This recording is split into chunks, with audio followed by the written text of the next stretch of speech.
ઉષ્માધારિતા આધારિત chapter number 6 ના સ્વાધ્યાયના બે દાખલા, એક તો સ્વાધ્યાયનો 9મો દાખલો અને સ્વાધ્યાયનો 10મો દાખલો આજે જોવાનો, અને એના પછી આપણે ડેલ્ટા એચ અને ડેલ્ટા યુ નું માપન, એની પહેલા એક બીજો એક કોયડાનો ઉદાહરણનો દાખલો છે એ જોઈ લઈશું.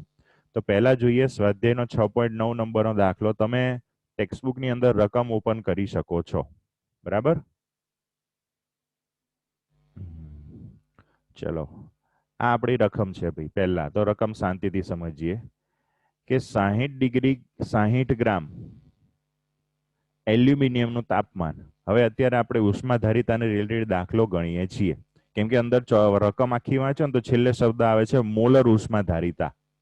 મોલર ઉષ્માધારિતા અથવા વિશિષ્ટ કોઈ પણ ઉષ્માધારિતા એટલે શું? તો કે ભાઈ કોઈ પણ પદાર્થનું તાપમાન 1 ડિગ્રી સેલ્સિયસ વધારવા માટે જરૂરી ઉષ્માનો જથ્થો.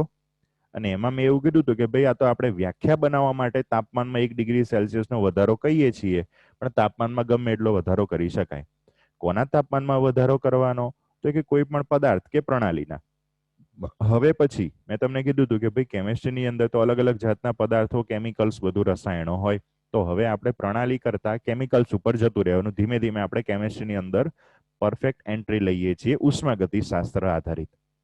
તો અહીંયા આપણને એક પદાર્થ આપેલો છે કે ભાઈ એલ્યુમિનિયમનો આપણી પાસે એક ટુકડો છે, એનું વજન કેટલું? તો કે 60 ગ્રામ. આ ચેપ્ટરના બધા દાખલામાં થોડુંક ઇમેજિનેશન પાવરફુલ રાખવું પડશે. 60 ગ્રામ એલ્યુમિનિયમનો ટુકડો છે, એનું તાપમાન અત્યારે 35 ડિગ્રી સેલ્સિયસ છે, અને એને થોડોક ગરમ કરીને તાપમાન 55 ડિગ્રી સેલ્સિયસ સુધી કેટલો વધારો કર્યો? કોઈ કે કોણ કહેશે? 20 ડિગ્રી. હા, 20 ડિગ્રી સેલ્સિયસ વધારવાનો છે.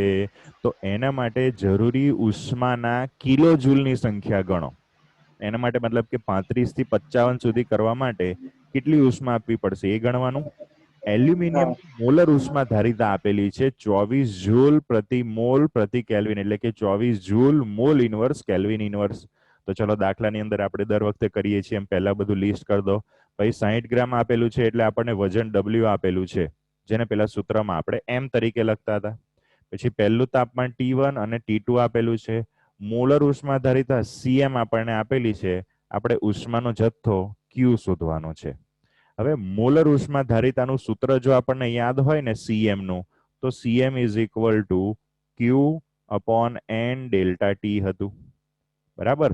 આ સૂત્ર મારે વાપરવાનું થશે. આ સૂત્રની અંદર કઈ કઈ વસ્તુ મને આપેલી છે? તો કે મોલર ઉષ્માધારિતા CM મને આપેલી છે.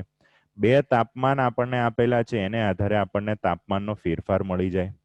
વજન આપેલું છે, વજન પરથી આપણને મોલ મળી જશે. માત્ર આપણે ઉષ્માનો જથ્થો Q ડાયરેક્ટ શોધી શકીએ. સાવ સાદો સિમ્પલ દાખલો છે. જોઈએ કેવી રીતે ગણવાનો.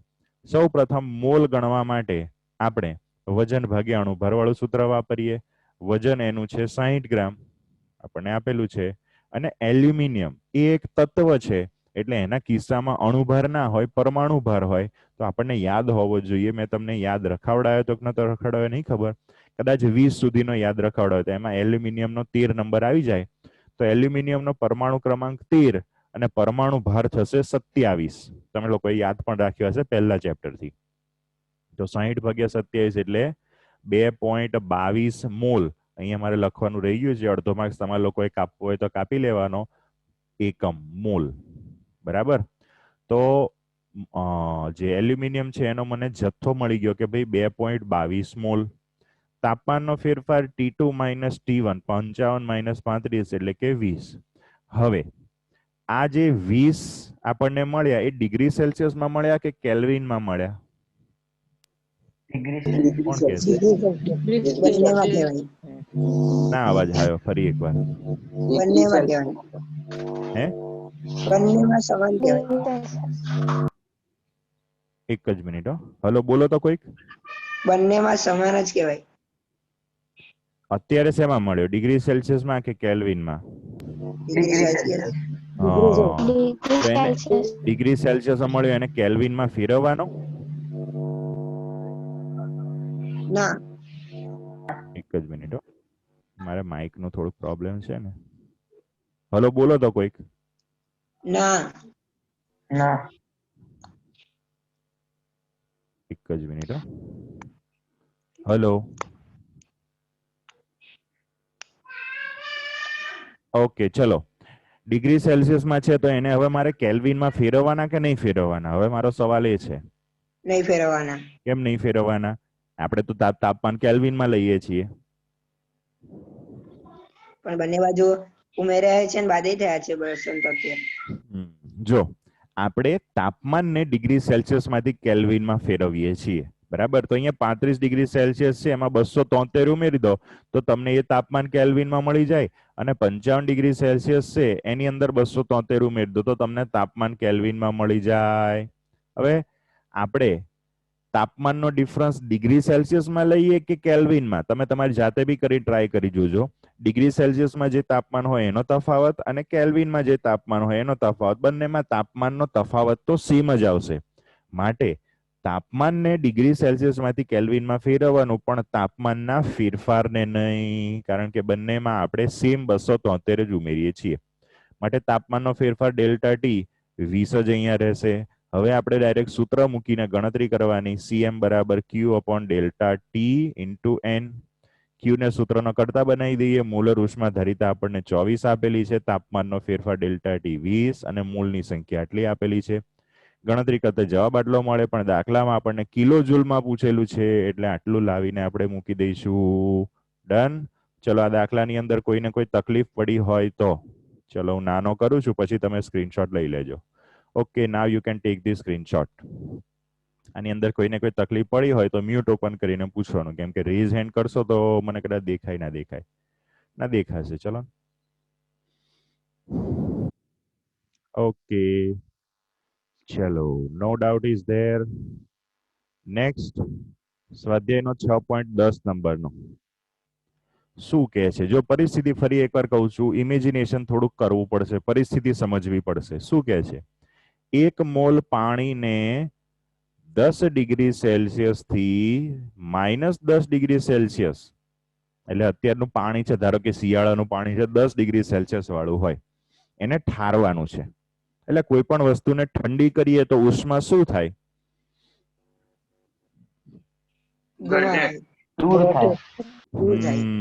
દૂર થાય. મતલબ કે એમની અંદર આપણે ઉષ્મા કાઢવી પડે. ચલો પહેલા આપણે એને ઠારીએ છીએ તો થતો એન્થાલ્પી ફેરફાર ગણો. મતલબ કે 10 થી -10 સુધી લઈ જઈએ છીએ, એક આખી પ્રક્રિયા થઈ ગઈ. એ પ્રક્રિયા દરમિયાન થતો ઉષ્માનો ફેરફાર આપણે ગણવાનો છે. કેટલી ઉષ્મા એની અંદરથી બહાર આવશે, અને એ ઉષ્મા અચળ દબાણે હશે એટલે આપણે એને ડેલ્ટા એચ કહી દઈશું. વાર્તા પતી ગઈ. એને માટે ડેટા આપણને શું શું આપેલો છે? તો કે ભાઈ 0 ડિગ્રી સેલ્સિયસ તાપમાને ડેલ્ટા એચ FUS એવું લખેલું છે. આનો મિનિંગ કોઈને ખ્યાલ છે? આપણે આગળ ભણવાનું આવશે, પણ આના પરથી કોઈને આઈડિયા આવતો હોય તો. ડેલ્ટા એચ FUS, મને આ રીતે F લખવાની ટેવ છે. જો FUS એટલે ફ્યુઝન.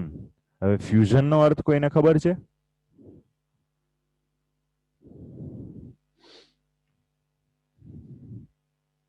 ફ્યુઝન એટલે શું?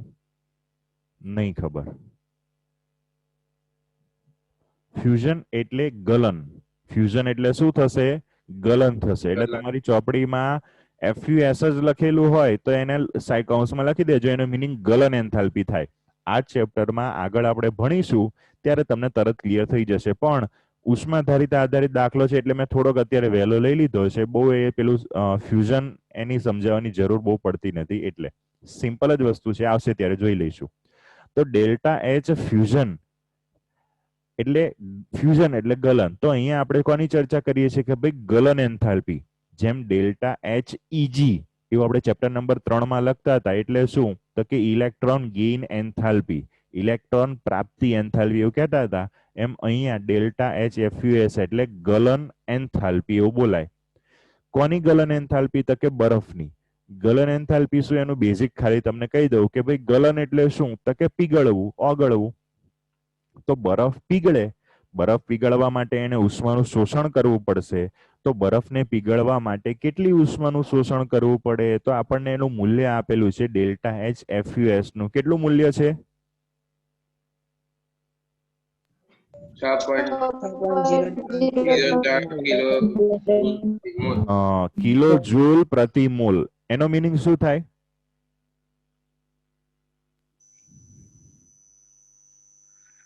$6.03 કિલો જૂલ પ્રતિ મોલ. 1 મોલ 1 મોલે બરફનો 6.03 કિલો જૂલ. ના, બોલો ફરી. 1 મોલ બરફના ગલન માટે 6.03 કિલો જૂલ જેટલી ઉર્જા જોઈએ. હા, રેડી. બરફ આપણી પાસે ઘરે પડ્યો હોય 18 ગ્રામ એટલે 1 મોલ થાય પાણી માટે. 18 ગ્રામ એટલે 1 મોલ. 1 મોલ એટલે કે 18 ગ્રામ બરફ તમારી પાસે વાટકામાં પડ્યો હોય, એ વાતાવરણમાંથી 6.03 કિલો જૂલ ઉષ્મા શોષે ને પછી એ પાણીમાં ફેરવાય. પણ એક મહત્વની વસ્તુ કહી દઉં હો તમને, આગળ સંતુલન ચેપ્ટરની અંદર આપણે જોઈશું.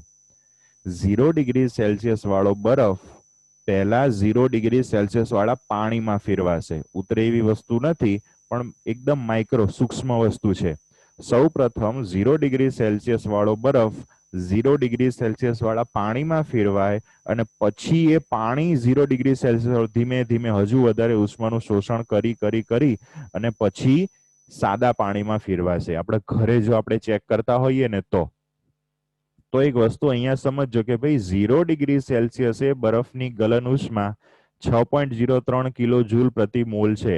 એટલે કે 1 મોલ બરફને 0 ડિગ્રી સેલ્સિયસ માંથી 0 ડિગ્રી સેલ્સિયસ વાળા પાણીમાં કન્વર્ટ થવા માટે કેટલી ઉષ્માનું શોષણ કરશે?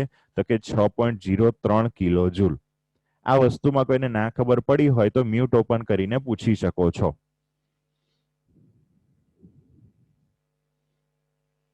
Anyone who do not understood this thing? Okay, clear? સારું. બીજો એક ડેટા આપણને આપેલો છે. બે આપણને સીપી ના મૂલ્ય આપેલા છે. સીપી એટલે ઉષ્માધારિતા પણ અચળ દબાણે.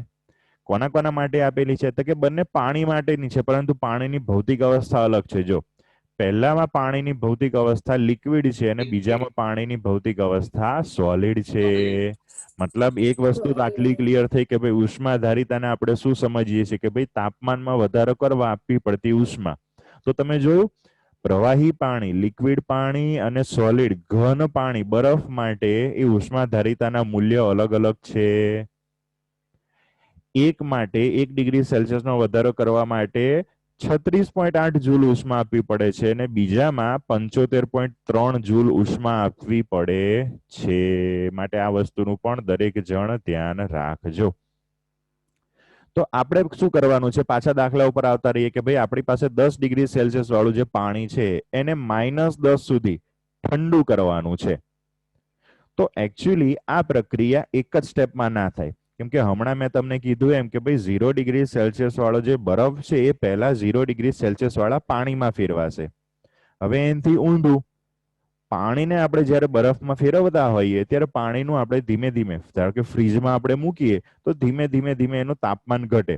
તાપમાન ઘટતા જ્યારે 0 એ પહોંચશે ને એટલે 0 ડિગ્રી સેલ્સિયસ વાળું પાણી પછી ધીમે ધીમે ઘન સ્વરૂપમાં ફેરવવાનું થશે અને પહેલા 0 ડિગ્રી સેલ્સિયસ વાળો બરફ બનશે અને પછી હજુ તાપમાન જેટલું આપણું ફ્રીજનું હોય એ પ્રમાણે એનું ઘટતું રહેશે. આપણે અત્યારે 10 ડિગ્રી સેલ્સિયસ થી -10 સુધી જઈએ છીએ. એના 3 મેઇન ભાગ પડે. જો અત્યારે તમને અહીંયા સ્ક્રીન ઉપર દેખાતા હશે. 1 મોલ પાણીને -10 ડિગ્રી સેલ્સિયસ સુધી ઠારવાની પ્રક્રિયા 3 તબક્કામાં થાય. કયા 3 તબક્કા? See, this one is the first step. કે ભાઈ 1 મોલ પાણી કે જે 10 ડિગ્રી સેલ્સિયસે રહેલું છે એ સૌ પ્રથમ 0 ડિગ્રી સેલ્સિયસમાં ફેરવાશે. રેડી? આપણી પાસે પાણી કેટલું છે? તો શરૂઆતમાં જ આપણને કીધું કે ભાઈ 1 મોલ પાણી છે. કેટલા વાળું? તો કે 10 ડિગ્રી. 10 ડિગ્રીમાંથી પહેલા 0 ડિગ્રી, 10 ડિગ્રી વાળું પાણી 0 ડિગ્રી સેલ્સિયસ વાળા પાણીમાં ફેરવાશે. સેકન્ડ સ્ટેપમાં એ 0 ડિગ્રી સેલ્સિયસ વાળું પાણી 0 ડિગ્રી સેલ્સિયસ વાળા બરફમાં ફેરવાશે. અને છેલ્લા સ્ટેપની અંદર એ 0 ડિગ્રી સેલ્સિયસ વાળો જે બરફ છે એ -10 ડિગ્રી સેલ્સિયસ વાળા બરફમાં ફેરવાશે. આ 3 જે સ્ટેપ પડે એમાં કોઈને ના ખબર પડી હોય તો ડાયરેક્ટ મ્યુટ ઓપન કરીને પૂછી શકો છો.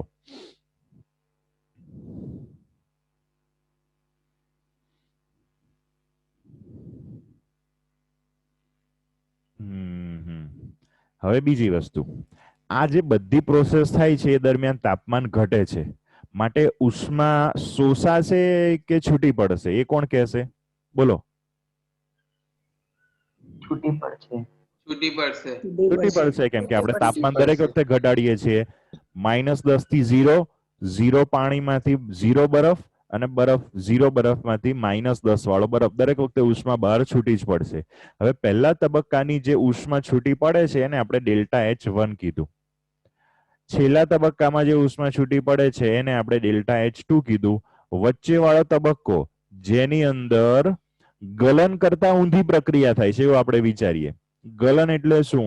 તો કે 0 ડિગ્રી સેલ્સિયસ વાળો બરફ 0 ડિગ્રી સેલ્સિયસ વાળા પાણીમાં ફેરવાય. તો અહીંયા ઊંધું છે કે ભાઈ 0 ડિગ્રી સેલ્સિયસ વાળું પાણી 0 ડિગ્રી સેલ્સિયસ વાળા બરફમાં ફેરવાય છે. ઉષ્મા તો એટલી ને એટલી જ જોઈએ. એકમાં એટલી ઉષ્મા આપવી પડે, જ્યારે ઊંધી પ્રક્રિયામાં એટલી ઉષ્મા છૂટી પડે. આટલે સુધી ક્લિયર કે હજુ કોઈ ડાઉટ હોય તો પૂછજો. સ્ટેપ બાય સ્ટેપ હું એટલે જોઉં છું કે ઘણીવાર આના બેઝ પર બીજા આવા દાખલા આવે તો તમારે તકલીફ ના પડે. હું ગોખવામાં માનતો નથી, હું સમજીને ગણવામાં માનું છું. ઓકે, ચલો આટલે સુધી બધાને ક્લિયર થઈ ગયું છે. હવે થોડાક આગળ જઈએ. ભાઈ પહેલું સ્ટેપ લઈએ. પહેલા તબક્કાની અંદર શું કરીએ છીએ કે ભાઈ 10 ડિગ્રી સેલ્સિયસ વાળું પાણી હતું એ 0 ડિગ્રી સેલ્સિયસ વાળા પાણીમાં ફેરવીએ. હવે આ પરિસ્થિતિમાં પાણી છે એટલે કે H2O પ્રવાહી સ્વરૂપનો છે. હવે પ્રવાહી સ્વરૂપના H2O માટે આપણને અચળ દબાણે ઉષ્માધારિતા Cp આપેલી છે 75.3 જૂલ પ્રતિ મોલ કેલ્વિન. હવે આપણને જે ગલન એન્થાલ્પી ડેલ્ટા જે FUS એ કિલો જૂલમાં આપેલું છે, એટલે આપણે અહીંયા આ 75.3 જૂલ છે એને 0.0753 કિલો જૂલમાં ફેરવ્યા. કેવી રીતે ફેરવવાના એ હવે તમને ખબર પડવી જોઈએ. પહેલા ચેપ્ટરથી આપણે કરીએ છીએ. Cp નું મૂલ્ય મળી ગયું. હવે ડેલ્ટા ટી તાપમાનનો ફેરફાર. તો તાપમાનમાં કેટલો આપણે ફેરફાર કર્યો? તો કે અંતિમ માઇનસ પ્રારંભિક. અંતિમ એટલે કે અંતિમ તો શું હતું? પહેલા તબક્કામાં 0 ડિગ્રી સેલ્સિયસ વાળું પાણી. અત્યારે આપણે શું ગણીએ છીએ? 3 જે ભાગ પાડ્યા આખી પ્રક્રિયાના, એમાં પહેલા ભાગની અંદર કેટલી ઉષ્મા છૂટી પડે છે ડેલ્ટા H1 એ ગણવાનું છે. ચલો હવે એની અંદર આગળ પહેલા તબક્કાની અંદર અંતિમ તાપમાન કેટલું? તો કે 0. શરૂઆતમાં કેટલું તાપમાન હતું? તો કે પહેલા પાણી 10 ડિગ્રી સેલ્સિયસ વાળું હતું. 0 - 10 એટલે ડેલ્ટા ટી નું મૂલ્ય આવે -10. આને આધારે આપણે ઉષ્માધારિતાનું સૂત્ર વાપરવાનું છે. તો ઉષ્માધારિતાનું Cp નું સૂત્ર શું છે? તો કે Cp બરાબર QP upon ડેલ્ટા ટી. આપણે CP/CV નો સંબંધ જોતા હતા ત્યારે આ સૂત્ર વાપર્યું હતું. તો એમાં આપણે QP ને સૂત્ર નો કરતા બનાવીએ તો QP is equal to Cp delta T થાય. QP શું છે? તો કે ભાઈ પહેલા તબક્કા દરમિયાન છૂટી પડતી ઉષ્મા. હવે અચળ દબાણે ઉષ્મા QP હોય તો ડેલ્ટા H જેટલી થાય, માટે QP અથવા તો Q1 બરાબર ડેલ્ટા H1 અને એના બરાબર Cp ડેલ્ટા ટી. આમાં ના ખબર પડી તો પૂછી શકો આ સૂત્ર કેવી રીતે આપણે બનાવ્યું. ચલો સૂત્રમાં ના ખબર પડી હોય તો પૂછી શકો છો. ડાયરેક્ટ મ્યુટ ઓપન કરવાનું.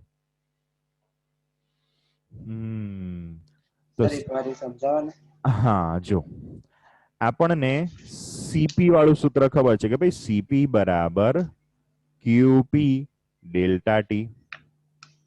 એના પરથી આપણે QP ને સૂત્રનો કરતા બનાવ્યો તો કે ભાઈ QP is equal to Cp delta T. QP એટલે શું? તો કે ભાઈ અચળ દબાણે શોષાતી અથવા તો છૂટી પડતી ઉષ્મા. હવે આ QP ની જગ્યાએ પહેલા તબક્કાની QP છે એને આપણે Q1 દર્શાવીએ, કેમ કે છેલ્લા તબક્કાની અંદર પણ આવી જ બીજી ગણતરી આવશે. તો ત્યાંય QP અહીંયા QP ભેગા ના થાય એટલે પહેલા તબક્કાનું જે છે એને આપણે Q1 કહી દીધું. હવે આપણે આગળ જ જોયું તો એક સૂત્ર તાર્યું હતું કે ભાઈ delta H is equal to QP, અને CP/CV નો સંબંધ ભણતા હતા ત્યાં પણ આપણે છેલ્લા લેક્ચરમાં જોયું હતું. તો QP ની જગ્યાએ હું ડેલ્ટા H મૂકી શકું તો Q1 is equal to delta H1. તો હવે આપણી પાસે આ રીતનું સૂત્ર આવી ગયું. એને મેં થોડુંક મોડિફાય કરીને લખેલું છે. Q1 અહીંયા લખ્યું, છેલ્લે જે ડેલ્ટા H1 છે અહીંયા આવી ગયું, અને આ જે અહીંયા Cp ડેલ્ટા ટી છે એ મેં અહીંયા મૂકી દીધું. ચલો ખ્યાલ આવી ગયો? ઓકે, હવે બધાના મૂલ્ય વારાફરતી મૂકીએ. Cp નું મૂલ્ય કિલો જૂલમાં આટલું, ડેલ્ટા ટી હમણાં આપણે ગણ્યું -10, બંનેનો ગુણાકાર કરીએ તો પહેલા તબક્કાની ઉષ્મા આપણને મળી કે ભાઈ -0.753. માઇનસ શું દર્શાવે છે?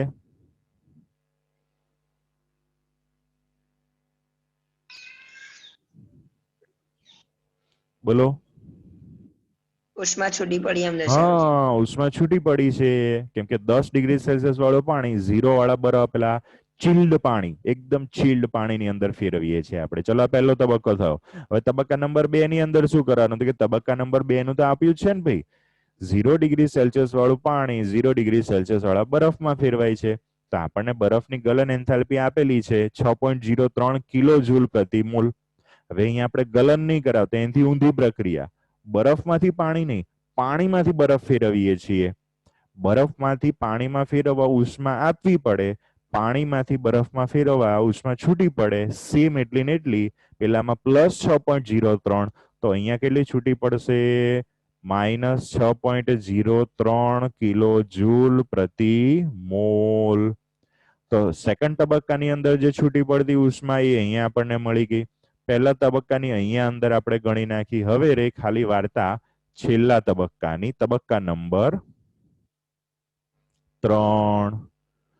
ઢૂન છેલ્લા તબક્કાની અંદર પાછું એનું એ જ કે ભાઈ 0 ડિગ્રી સેલ્સિયસ વાળો બરફ છે એને -10 વાળા બરફમાં ફેરવવાનો.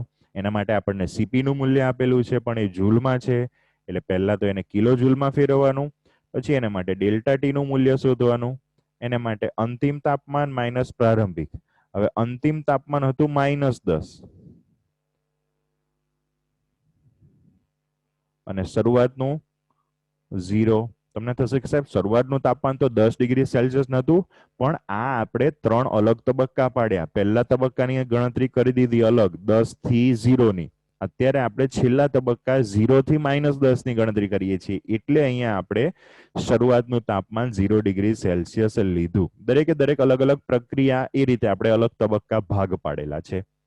તો ચલો ડેલ્ટા ટી નું મૂલ્ય મળી ગયું -10, સીપી નું મૂલ્ય અહીંયા મળી ગયું. તો આગળ જે રીતે આપણે સૂત્ર વાપર્યું હતું Q2 = ΔH2 બરાબર CP ડેલ્ટા ટી. સીપી નું મૂલ્ય આપણને આપ્યું તો એને કિલો જૂલમાં ફેરવ્યું, ડેલ્ટા ટી અહીંયા ગણ્યો તો આટલી ઉષ્મા મળી. દરેક વખતે તમે જોશો તો જે ઉષ્મા મળે છે એ માઇનસમાં મળે છે, કે જે દર્શાવે છે કે ભાઈ દરેક વખતે ઉષ્મા છૂટી પડે છે. હવે આખી પ્રક્રિયા દરમિયાનની આપણે ઉષ્મા ગણવાની છે કે ભાઈ +10 માંથી -10 સુધી પહોંચીએ એની ટોટલ કેટલી ઉષ્મા છૂટી પડે? તો કે બધાનો સરવાળો કરી નાખો.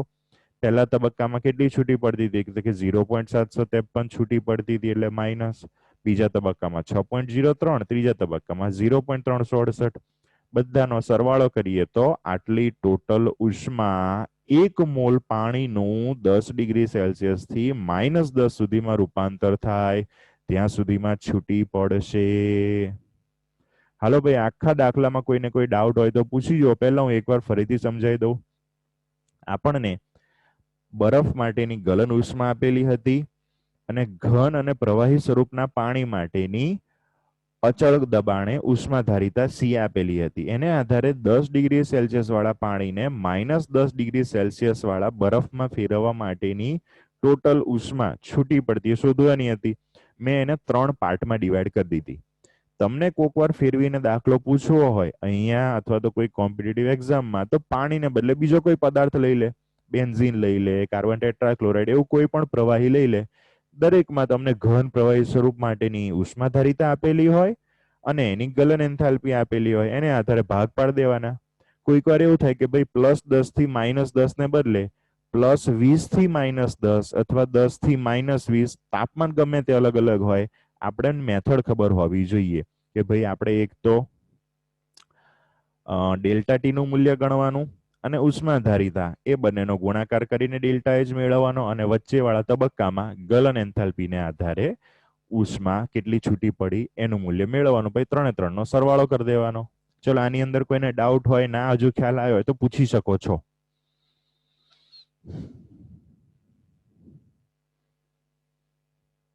ચાલો ચાલો ચાલો.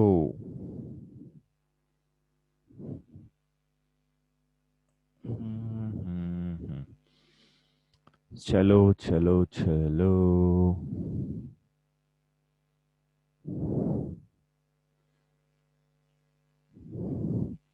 ઓકે, કોઈને કોઈ ડાઉટ નથી? ઓકે, ચાલો તમારે સ્ક્રીનશોટ લેવાનો હતો ને, ત્યાં સુધી તમે સ્ક્રીનશોટ લઈ લો. હું તમારે શેર કરું.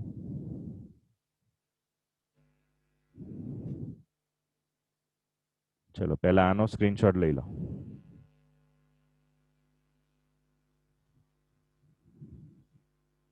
તમને દેખાય છે? હા હેલો. હા સર, ઓકે, તો સ્ક્રીનશોટ લઈ લો. લઈ લીધો. હે? લઈ લીધો.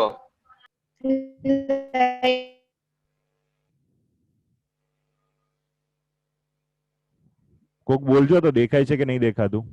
હા દેખાય છે. દેખાય છે સર. ઓકે ઓકે, કઈ વાંધો નહીં. એટલે મેં બીજી સ્ક્રીન ખોલી છે ને એટલે.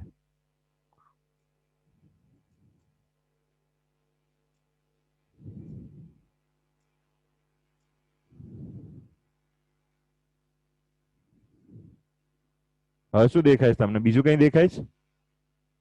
હા હા, શું દેખાય છે? પેલું કરો. ઓકે, કઈ વાંધો નહીં. ચલો આપણે તમારી સામે પેલાનો સ્ક્રીનશોટ લઈ લીધો ને તમે? હા, બાકી પાછળનું બીજો પેજ બાકી. ઓકે ઓકે, આપું આપું. હો, ઓકે, હવે દેખાય છે બીજું પેજ? હા ઓકે, ચલો એનો સ્ક્રીનશોટ લઈ લો.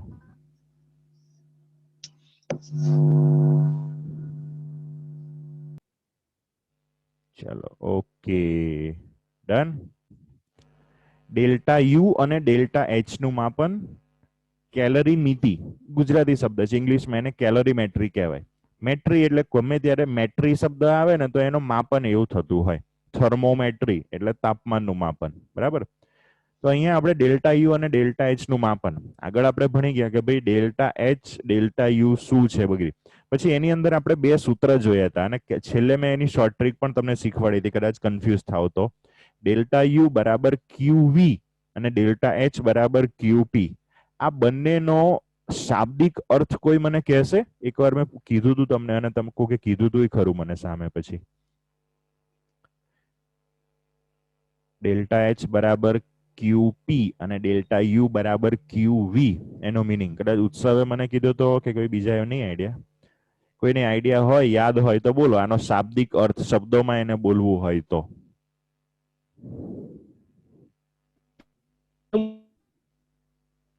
હેલો, અવાજ હરખો આવતો નથી. હા પૃથ્વીબેન બોલો. પ્રણાલી દ્વારા મેળવાતી કે ગુમાવાતી ઉષ્મા આંતરિક ઉર્જાના ફેરફાર છે. ડેલ્ટા હેલો સર, હા બોલો પૃથ્વીરાજ. પ્રણાલી અચળ કદે પ્રણાલી દ્વારા મેળવાતી અથવા ગુમાવાતી ઉર્જા એ ડેલ્ટા યુ જેટલી હોય છે. અને અચળ દબાણ પ્રણાલી દ્વારા અચળ દબાણે મેળવાતી કે ગુમાવાતી ઉર્જા એ ડેલ્ટા એચ જેટલી હોય છે. ઓકે, પૃથ્વીબેન અને પૃથ્વીરાજભાઈ આ બંને બરાબર કમ્પ્લીટ બોલ્યા. એને આધારે જ આ થિયરી આપણે ભણવાની છે કે ભાઈ કોઈ પણ પ્રક્રિયા આપણે કરીએ એ પ્રક્રિયા દરમિયાન જો કદ આપણે એનું અચળ રાખીએ, કદમાં ફેરફાર ના થવા દઈએ, તો જે ઉષ્મા એ પ્રણાલી શોષે અથવા તો એમાંથી બહાર નીકળે એ એની આંતરિક ઉર્જાના ફેરફાર જેટલી હોય. Delta H is equal to QV અચળ કદે. અને જો આપણે કદમાં ભલે ફેરફાર થવા દઈએ પણ દબાણ અચળ રાખીએ કે ભાઈ પ્રણાલી ઉપરનું જે દબાણ છે એ અચળ રહેવું જોઈએ, તો અચળ દબાણે કોઈ પણ રાસાયણિક પ્રક્રિયા થાય અને એમાં જે પણ ઉષ્મા શોષાય પ્રણાલી દ્વારા અથવા તો એ પ્રણાલીમાંથી બહાર નીકળે એ એની એન્થાલ્પી ફેરફાર જેટલી હોય. એને આધારે જ આપણે આ ડેલ્ટા યુ અને ડેલ્ટા એચ નું માપન કરવાનું છે. માપનની એક્ઝેક્ટ રીત ચોપડીમાંથી શબ્દોથી નથી સમજાવતો, પણ આ જે ઇન્સ્ટ્રુમેન્ટ તમને આપેલું છે નામ એનું બહુ જબરજસ્ત છે, બોમ્બ કેલરીમીટર. રેડી? નામ શું છે એનું? બોમ્બ કેલરીમીટર, કે જે delta H K delta you ના માપન માટે વપરાય. ડેલ્ટા એચ અને ડેલ્ટા યુ બંનેના માપનમાં ગોઠવણીમાં થોડો થોડો ફેરફાર હોય, પણ જે એનો સિદ્ધાંત છે ને એ સેમ રહે. કે એની અંદર આપણે કોઈ પણ એક રાસાયણિક પ્રક્રિયા કરાવવાની, એક નાની ચેમ્બર હોય, એક નાનું પાત્ર જેવું, એની અંદર આપણે એની શું કહેવાય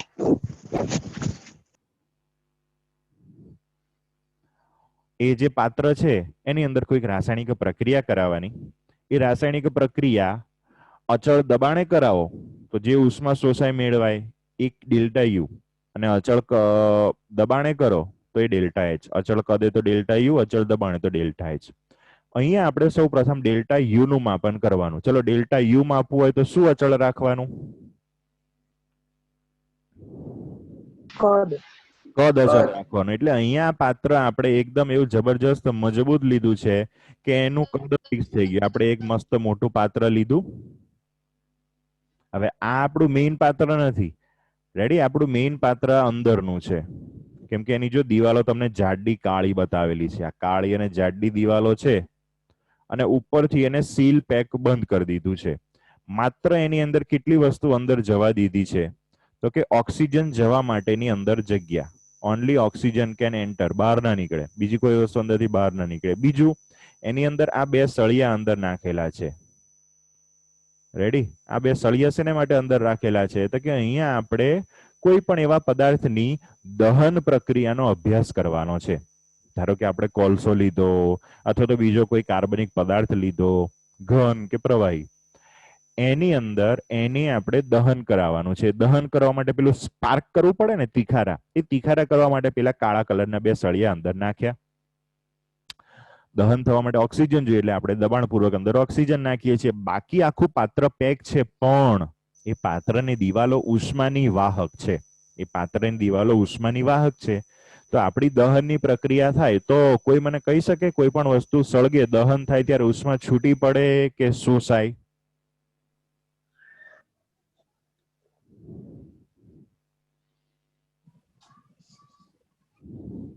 ઉષ્મા છૂટી પડે. હા, છૂટી પડે. તાપણી કરતા હોય ત્યારે શું થાય? કોઈ વસ્તુ સળગાવીએ છીએ, ઉષ્મા છૂટી પડે. એ છૂટી પડતી જે ઉષ્મા છે ને, એ પેલી પાત્રની દિવાલો ઉષ્માની વાહક હોવાથી એની બહાર જે આપણે પાણી ભરેલું છે ને, એ પાણી દ્વારા ઉષ્માનું શોષણ થશે. એટલે પાણી ઉષ્માનું શોષણ કરે તો પાણીનું તાપમાનમાં ફેરફાર થાય કે ના થાય? હવે એક વસ્તુ સમજો, આપણી પ્રણાલી કેટલી છે તો કે પ્રણાલી તો આટલી જ છે. આપણી પ્રણાલી તો આટલી જ છે, પણ એ પ્રણાલી દ્વારા ઉષ્મા કેટલી છૂટી પડે છે અથવા કેટલી શોષાય છે એ માપવા માટે બહાર આપણે પાણી ભર્યું. અંદરથી ઉષ્મા બહાર નીકળતી હોય પ્રણાલીમાંથી તો એ પાણીની અંદર જશે અને પાણીનું તાપમાન વધારશે. પાણીનું તાપમાન વધારે તો એના તાપમાનનો ફેરફાર ડેલ્ટા ટી મળે. હા.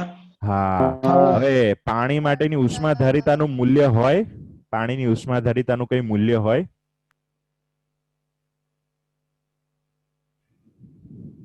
હોય જ ને. હમણાં જ આપણે દાખલો ગણ્યો, એની અંદર પાણી, બરફ, બધા કોઈ પણ પદાર્થ માટેની ઉષ્માધારિતાનું મૂલ્ય હોય. તો ઉષ્માધારિતા સી હોય, ડેલ્ટા ટી તાપમાનનો ફેરફાર ખબર પડી ગયો. તો હમણાં જ આપણે સૂત્ર જોયું, સી ઇન્ટુ ડેલ્ટા ટી બરાબર ક્યુ પી. પણ અહીંયા આપણે કદ અચળ નહીં રાખતા, અરે સોરી, દબાણ અચળ નહીં રાખતા. અહીંયા આપણે શું અચળ રાખીએ છીએ? કદ અચળ રાખીએ છીએ. એટલે આપણને જે ઉષ્મા મળશે ક્યુવી, અને ક્યુવી બરાબર શું છે તો કે ડેલ્ટા યુ. મળી ગયો ડેલ્ટા યુ. એટલે હાકે મળ્યો કે નહીં?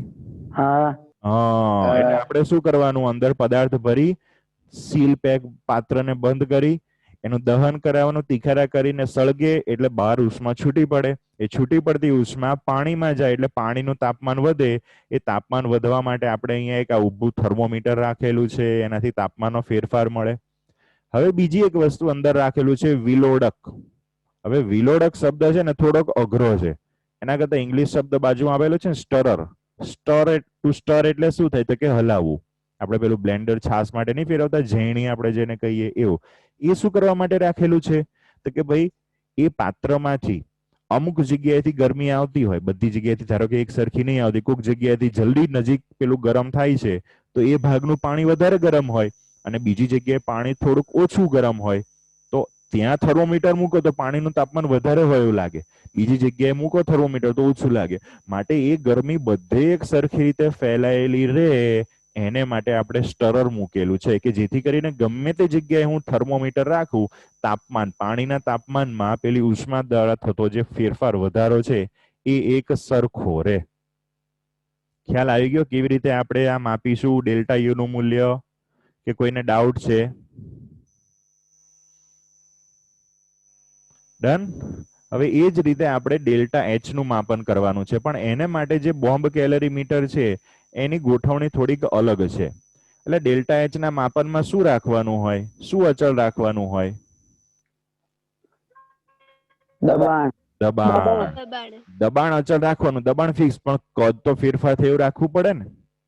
જો કોઈક પ્રક્રિયા દરમિયાન કંઈક કદમાં વધારો થતો હોય અને એટલું ને એટલું ફિક્સ પાત્ર રાખવું તો દબાણ વધતું જાય. સમજો એક વસ્તુ કે આપણી ગાડીના ટાયર લોખંડના હોય તો અંદર ધારો કે ઉનાળાની અંદર અંદર જે હવા ભરેલી છે એ ગરમ થાય એટલે એ બહાર ધક્કો મારે. હવે એનું કદ ફિક્સ છે તો અંદર દબાણ વધશે, પણ એને બદલે આપણે ગાડીના ટાયર શેના રાખેલા છે તો કે રબરના. જો અંદરથી દબાણ વધારવાનો ટ્રાય કરે તો ટાયર ફૂલે, એટલે દબાણ બહુ વધારે ના વધી જાય, એટલે ટાયર ફાટે નહીં. ખ્યાલ આવ્યો તમને? અંદર દબાણ ધારો કે અત્યારે 1 બાર છે, કોઈક રાસાયણિક પ્રક્રિયા એવી થઈ કે ભાઈ વાયુના મોલની સંખ્યા વધી, વાયુના મોલની સંખ્યા વધી એટલે વાયુ વધ્યો એટલે એ દબાણ કરશે. તો પહેલા 1 બાર દબાણ હતું, હવે દબાણ વધી ગયું, તો દબાણ એટલું ને એટલું રાખવા માટે મારે કદ થોડુંક વધારી દેવું પડે. એટલે આમાં ખબર પડે છે તમને? હા. હા. એટલે આ વખતે આપણે પાત્રને એકદમ ટાઈટ લાકડાનું કે લોખંડનું નહીં લીધું. શેનું લીધેલું છે? ફોર્મ્ડ પોલિસ્ટાયરીન કપ, એટલે કે એવા પોલિમર ટાઈપના એકદમ સોફ્ટ પ્લાસ્ટિક જેવા મટીરિયલનું લીધું છે કે જેથી કરીને કદ કોઈ પણ પ્રક્રિયા દરમિયાન કદ વધવાનું હોય તો વધારી શકાય અને ઘટાડવું હોય તો ઘટાડી શકાય, કે જેથી કરીને અંદરનું દબાણ અચળ રહે. આવું લેવાનું કારણ એ કે ભાઈ એનું કદ વધઘટ થઈ શકે કે જેથી કરીને અંદરનું દબાણ અચળ જળવાયેલું રહે. ફરી પાછું આગળની જેમ જ આપણે અંદર કોઈ પણ પ્રક્રિયા કરીએ છીએ એમાં આપણે એક થર્મોમીટર મૂકેલું છે. તાપમાનમાં જે ફેરફાર થાય, આજુબાજુ પાણી રાખેલું એના તાપમાનમાં થતો ફેરફાર માપી લઈએ. પાણી માટેની ઉષ્માધારિતા માપી લઈએ, તો જે છૂટી પડતી ઉષ્મા છે કે શોષાતી ઉષ્મા માપી લેવાય. એ ઉષ્મા અચળ દબાણે શોષાય કે ગુમાવાય છે માટે ડેલ્ટા ક્યુપી મળે, અને ક્યુપી બરાબર આપણને ડેલ્ટા એચ મળશે. તો ખ્યાલ આવશે કેવી રીતે આ રીતે આપણે delta H K delta you નું માપન કરી શકીએ. ડેલ્ટા એચ અને ડેલ્ટા યુ ના માપનમાં કોઈ ડાઉટ કોઈને? તો અત્યારે પૂછી શકો છો. ચલો. ઓકે, તો સર. હા ભાઈ બોલ. નોટબુકમાં ફિગર દોરીને લખવાનું. જો નોટબુકમાં આજે ચલાવેલા જે 2 દાખલા છે એ પહેલા લખવાના, અને ડેલ્ટા એચ અને ડેલ્ટા યુ નું જે માપન છે એની આકૃતિ ખાલી દોરી નાખજો. એનું લખાણ વગેરે ખાલી ચોપડીમાંથી વાંચી લેજો. અત્યારે તમને લખવા નહીં આપતો, પણ પ્રેક્ટિસ વર્ક કે હોમવર્ક ની અંદર તમારે એ 2 દાખલા 2 વાર લખવાના. બંને દાખલા 2 વાર એની અંદર લખવાના. બરાબર? અને પેલી જે આકૃતિ છે એ આકૃતિ તમારે એની અંદર એક વાર દોરવાની, એક વાર આકૃતિ દોરવાની, અને દાખલા હોમવર્કમાં 2 વાર ગણવાના. એટલું આજનું હોમવર્ક. ઓકે, બીજો કોઈને ડાઉટ? હા બોલ ભાઈ. આ સ્કૂલમાંથી નોંધ પોથી આલી છે જાતે ભરવાની તમે? શેની?